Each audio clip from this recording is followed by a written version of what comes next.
This is the 2014 Ford Mustang. Now, you know the Mustang name. It's a wide range of vehicles representing something for everyone, really. You can start at $24,000, wind up with a 300 horsepower V6, spend all the money in the world, $50,000, $60,000, get a 620 horsepower monster, or you can land somewhere in the middle, the Mustang GT. This might be the best Mustang out there for a performance bargain for the buck. Ford has done a wonderful job on the outside of the Mustang, evolving the design language without losing track of where the car comes from. It's clear just by looking at it, it's a Mustang. It's got the horse right here, but it's more forward-leaning and aggressive. You've got the cool fog lights right there in the grille. Coming around to the side, you've got these awesome-looking wheels, 19 inches, wrapped in great set of rubber. You've got the big 5.0 badge, which everyone who has that engine wants to let everybody know they got that under the hood. Coming around to the back, it's pretty traditional Mustang. You can get it with or without a spoiler. You've got these cool hood vents. Every little bit on it is cut and angled to let you know you're dealing with one of the original pony muscle car sports cars. Now that is one good looking engine bay. That's because it's home to Ford's 5-liter V8 engine. This unit is good for 420 horsepower.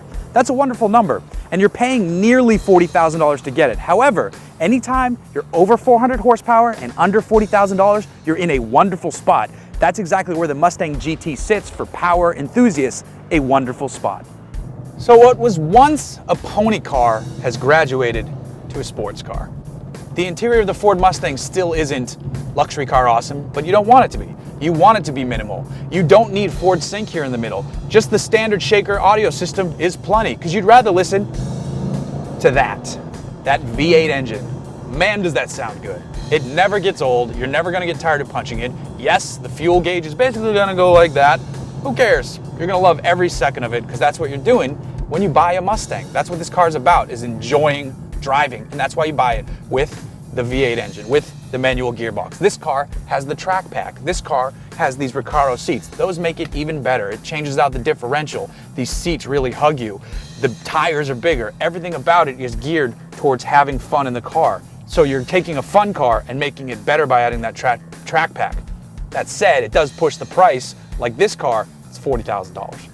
That's a lot of money.